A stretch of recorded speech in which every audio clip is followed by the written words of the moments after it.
Bonjour, Madame la monsieur Larrive. ministre, chers collègues, le 11 février dernier, le président de la République se rendait à Nantes afin d'annoncer son plan en faveur de l'égalité des chances dans la fonction publique. Alors, dans son discours, il prétend combattre le mal à la racine et réparer l'ascenseur social. Il n'a visiblement pas les outils adéquats. Sur le fond, votre dispositif fait naître une grande déception, l'ouverture de 1000 places supplémentaires en classe préparatoire baptisée Talent, de même que le doublement de la bourse prépa Talent ou encore la réforme des concours d'accès à la haute fonction publique ne saurait suffire pour répondre aux difficultés majeures des élèves des quartiers défavorisés ou des milieux modestes. Concrètement, ces annonces concernent 6 places pour le concours de l'ENA, 5 places pour celui de commissaire de police. Une goutte d'eau qui ne permettra pas de faire entrer massivement des élèves, enfants d'ouvriers ou d'employés dans les grandes écoles de la République. Le programme en faveur de l'égalité des chances pour l'accès à la fonction publique révèle la logique individualiste et libérale du gouvernement basée sur la compétition entre élèves et la responsabilité individuelle.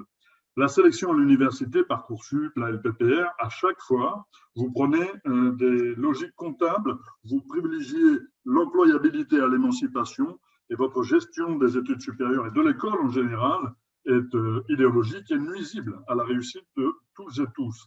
Vous prétendez combattre l'endogamie sociale, mais cette dernière ne s'endiguera qu'au moyen d'un soutien pécuniaire conséquent de l'État à l'éducation nationale et à la jeunesse.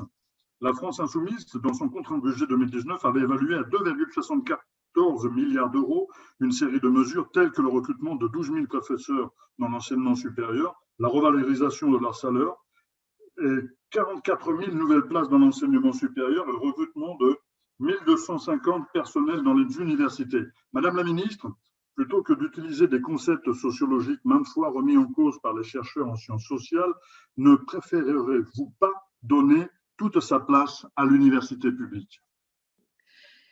Monsieur Larrive, bon, il y a un certain nombre de points que vous avez exprimés que je ne partage pas et vous le comprendrez.